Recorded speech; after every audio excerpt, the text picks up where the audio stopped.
ვიდრე მიხეილ სააკაშვილს იმედი აქვს, რომ ღრიე წყალი ბოლოს და ბოლოს დაიწმინდება, მისი დაფუძნებული პარტიის ახლანდელი და ყოფილი წევრები ყოველდღიურად კიდევ უფრო მეტად ამღრევენ იმ მდინარეს, რომელშიც ყველა ჯერზე პოლიტიკური მიზნებითა და მიზანშეწონილობით შედიან. ასეთია ვითარება ალიანსში, სადაც დევიზი ერთობა ერთად გამარჯვებისთვის დიდი ხანია პოლიტიკურ ლექსიკაში აღარ გამოიყენება. თუმცა არის შეურაცხმყოფელი გზავნილები, ძველი პოლიტიკური ცოდვები და ახალი ბრალდებები, რომლებიც მრავალფეროვანია.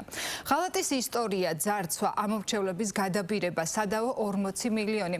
ჩამონათვალი ვრცელია. იდეა თუ ინტერესები და ფული.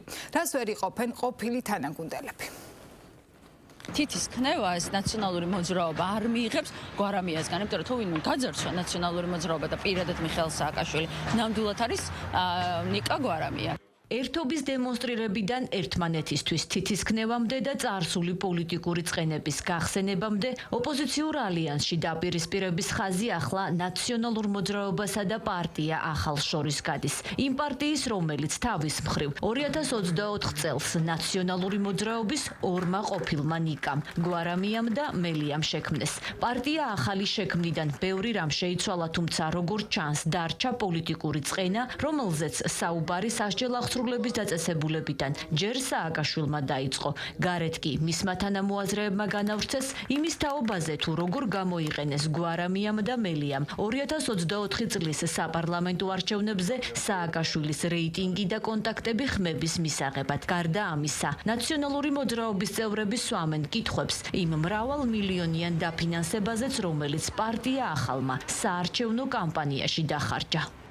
ისტორიის დიდი ნაწილი არის ღალატის ისტორია მათ შორის. ამიტომაც არაფერი არ ხდება გვარამიასთან მიმართებაში, უბრალოდ სამწუხაროა. როდის იწყება ეს ყველაფერი, ეს ისტერიკა, რაც ვიხილეთ გვარამიასი და მანამდე მელიას იწყება მაშინ, როდესაც ისმევა მთავარი კითხვა. რა როლი ჰქონდა ნიკა გილაურს და ძმებ გილაურებს ახლების დაფინანსებაში? რატო დააფინანსა ირაკლი გილაურმა, რომელიც არის ბიძინა ივანიშვილის ბიზნეს პარტნიორი და ერთ-ერთი უმდიდრესი ადამიანი ამ ქვეყანაში. და მისმა ძმამ ნიკა გილაურმა ახლების წინასაარჩევნო კამპანია. რატომ გვეუბნებოდნენ, რომ ნიკა გილაური უნდა ყოფილიყო რაღაც შუალედური პრემიერობის კანდიდატი 2024 წლის არჩევნებზე. საიდან ჰქონდათ ახლებს ეს ფული და ხომ არ იყო ეს შემთხვევით გარიგება იმისთვის, რომ მიხეილ სააკაშვილისთვის წაერთმიათ ხმები და შემდეგ ზუსტად ისე მიეტაცებინათ ის არჩევნები, როგორც მიეტაცეს 2024 წელს. ამაზე საუბარი იყო ასჯერ, არანაირი 40 მილიონი არ არსებობს, არავის არ აქვს ამის დასტური 40 მილიონი არსებობდა წარადგინოს. ზედმეტი ლაპარაკი აზიანებს საქმეს, ეს შემიძლია თქვა.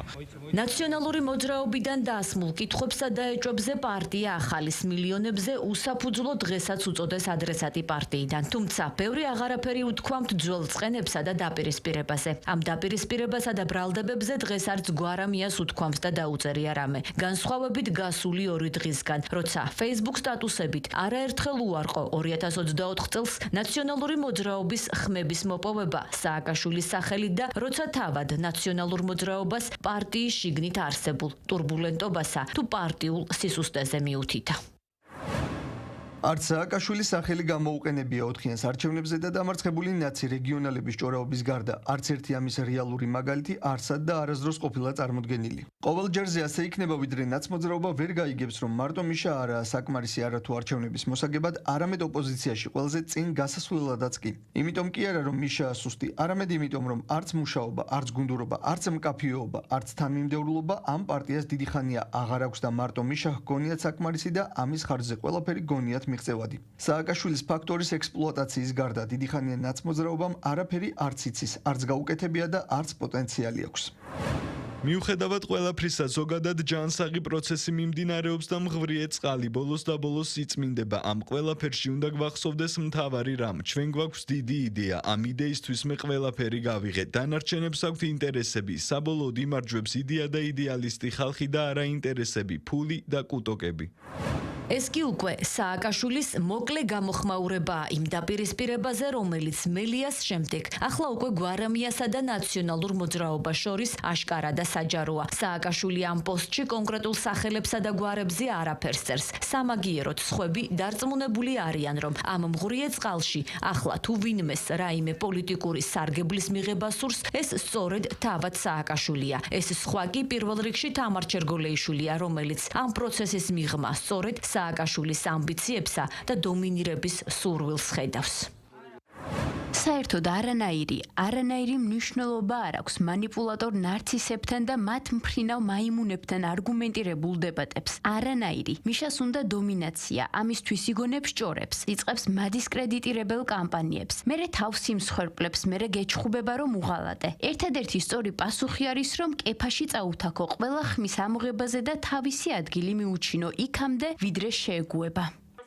ამ წარსულზე კამათისა თუ აწმყოში დომინაციის მოპოვებისთვის ბრძოლის ფონზე ნაციონალური მოძრაობა ჯერ კვლავ იმ ოპოზიციური ალიანსის წევრად რჩება, რომელიც ნაციონალური მოძრაობიდან წასულების მიერ დაფუძნებულ პარტიებთან ერთად შექმნეს და რომელსაც მისი შექმნიდან დღემდე ოპოზიციური ერთობის მაგალითად ასახელებენ. ალიანსის წევრები ამტკიცებენ, რომ 26 მაისს გამართული აქციის შემდეგ ახლა ბრძოლის ახალ სტრატეგიაზე აქტიურად მსჯელობენ და მუშაობენ. თავარი არის საქმე, ერთობა, რასაც ხალხი ითხოვს. ამიტომ ნებისმიერი პარტია, რომელიც ალიანსში არ არის ჩართული, ცდილობს ან შეიტანს ბზარს საზოგადოებრივ მოთხოვნაში, რაც არის, ის თავად დაზიანდება. ალიანსთან დაკავშირებით მოწმობა არის ის, რაც არის, ჯერჯერობით ის მოწმობა არ შეცვლილა და არ იცვლება, როცა მივიღებთ და თუ მივიღებთ გადაწყვეტილებას, ამასთან დაკავშირებით ექნება საზოგადოებას ინფორმაცია. დარჩება თუ არა ნაციონალური მოძრაობა ალიანსის წევრად სამომავლოდ გაირკვევა, მანამდე კი ოპოზიციურ სპექტრში ამ დაპირისპირების მიღმა სწორედ ძალაუფლებისა და დომინანტობისთვის ბრძოლას ხედავს მმართველი გუნდი. თუმცა ქართულ ოცნებაში იმასაც ამბობენ, რომ რეალურად არ აქვს მნიშვნელობა, რომელი პარტია ან პოლიტიკური ლიდერი გაიმარჯვებს შიდა ოპოზიციურ ბრძოლებში, რადგან ყველა მათგანს ერთი წარსული და ერთი იდეა ერთ პარტიაში აერთიანებს. რეალურად ბრძოლა მიდის, ვინ იქნება ოპოზიციური წარმომადგენლები. ეს არის მთავარი ბრძოლა. ჩვენ თუ შევხედავთ, ვინ არიან ეს ადამიანები, ხო, რა აერთიანებთ. ერთი რამ იმართებიან გარედან, ყავთ გარე პატრონები, რა თქმა უნდა, ქართველი ხალხის საკეთილდღეოდ და სამშობლოს ინტერესების გათვალისწინებით არაფერი არ გაუკეთებიათ. ნაბიჯი არ გადაუდამთ, პირიქით ყოველთვის ყველაფერს აკეთებენ ქვეყნის წინააღმდეგ. მიუხედავად იმისა, რომ ყველა გარკვეულწილად ერთი და იგივე იდეოლოგიის, ერთი და იგივე, ასე ვთქვათ, მიზნების მატარებელნი არიან, შინაარსობრივად საბოლოო ჯამში მათ, ასე ვთქვათ, შორის ისეთი გადაულახავი პიროვნული მათ შორის წინააღმდეგობები არსებობს, რომ ეს ნათლად მიუთითებს, რომ მათ რაიმე პერსპექტივა ქართულ პოლიტიკაში რეალურად არ გააჩნიათ. 9 ოპოზიციურმა პარტიამ ოპოზიციური ალიანსი 3 თვის წინ საერთო პრინციპებსა და ბრძოლაზე შეთანხმებით შექმნეს, თუმცა შექმნიდან დღემდე კითხვა მათი ერთიანობის შესახებ არაერთხელ დაისვა. განსაკუთრებით კი მას შემდეგ, რაც ალიანს და მის ლიდერებს სამოქმედო გეგმა არაერთხელ დაუწუნა ციხიდან სააკაშვილმა. მაშინაც, როცა რეგიონებსა თუ დედაქალაქებში გამართულ შეხვედრებზე თითქმის არ ჩანდა ნაციონალური მოძრაობა. მაშინაც, როცა სააკაშვილის წარსული პოლიტიკური ბრძოლების მხილება ციხიდან გადაწყვიტა ნიკა მელიამ და კითხვა ისმის ამჯერადაც წარსული პოლიტიკური წყენების საჯარო გარჩევების ფონზე დარჩება თუ არა კვლავ ნაციონალური მოძრაობა მიხეილ სააკაშვილის ლიდერობით ალიანსის წევრად.